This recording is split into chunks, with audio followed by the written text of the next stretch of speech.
श्री दुर्गा सप्तशती पाठ नवा अध्याय निशुंभ वध।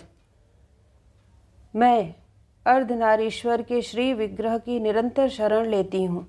उसका वर्ण बंदूक पुष्प और सुवर्ण के समान रक्त पीत मिश्रित है। वह अपनी भुजाओं में सुंदर अक्षमाला, पाश, अंकुश और वरद मुद्रा धारण करता है। अर्धचंद्र उसका आभूषण है तथा वह 3 नेत्रों से सुशोभित है। राजा ने कहा, भगवान, आपने रक्त बीज के वध से संबंध रखने वाला देवी चरित्र का यह अद्भुत महात्म्य मुझे बतलाया।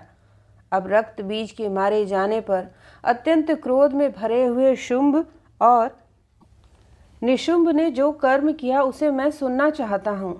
ऋषि कहते हैं, राजन, युद्ध में रक्त बीज तथा अन्य दैत्यों के मारे जाने पर शुंभ और निशुंभ के क्रोध की सीमा न रही।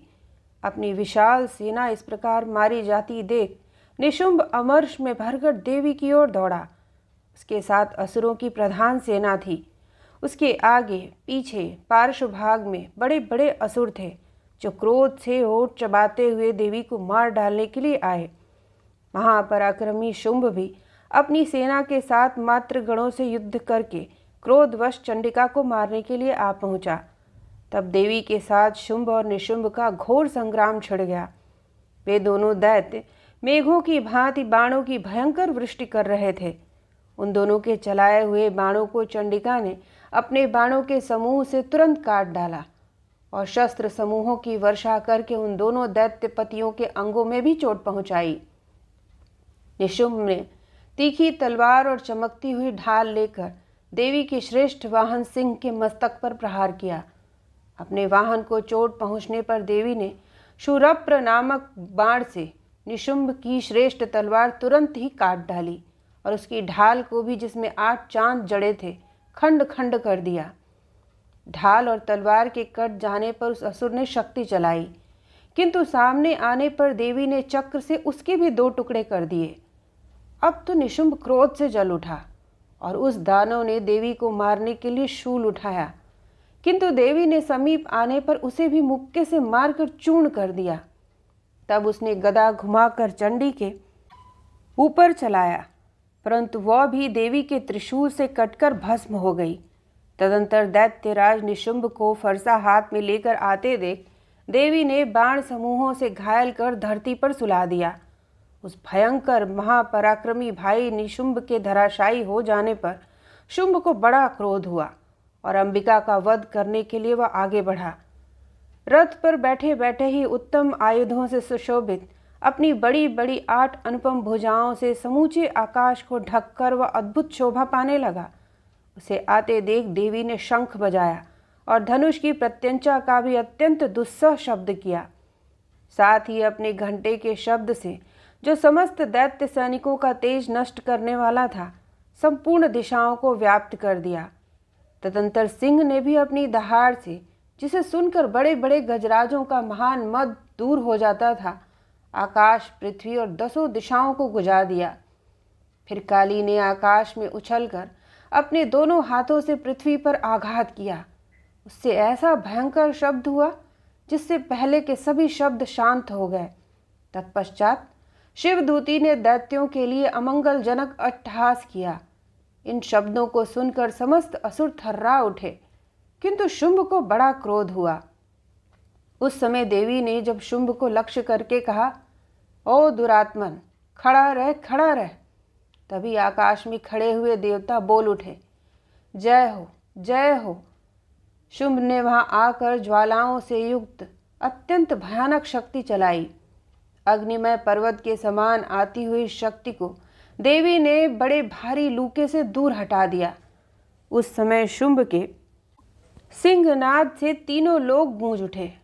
राजन, उसकी प्रतिध्वनि से वज्रपात के समान भयानक शब्द हुआ, जिसे अन्य सब शब्दों को उसने जीत लिया।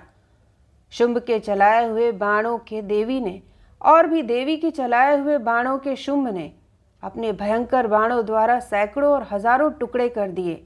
तब क्रोध में भरी हुई चंडिका ने शुंभ को शूल से मारा। उसके आघात से मूर्छित हो वह पृथ्वी पर गिर पड़ा।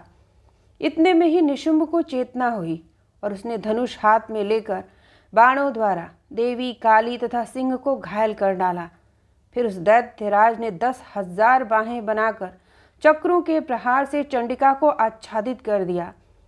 तब दुर्गम पीड़ा का नाश करने वाली भगवती दुर्गा ने कुपित होकर अपने बाणों से उन चक्रों तथा बाणों को काट गिराया। यह देखकर निशुंभ दैत्य सेना के साथ चंडिका का वध करने के लिए हाथ में गदा ले बड़े वेग से दौड़ा। उसे आते ही देखकर चंडी ने तीखी धार वाली तलवार से उसकी गदा को शीघ्र ही काट डाला। तब उसने शूल हाथ में ले लिया।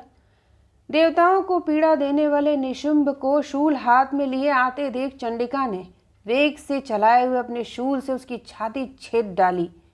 शूल से विदीर्ण हो जाने पर उसकी छाती से एक दूसरा महाबली और महापराक्रमी पुरुष खड़ी रह कहता हुआ निकला।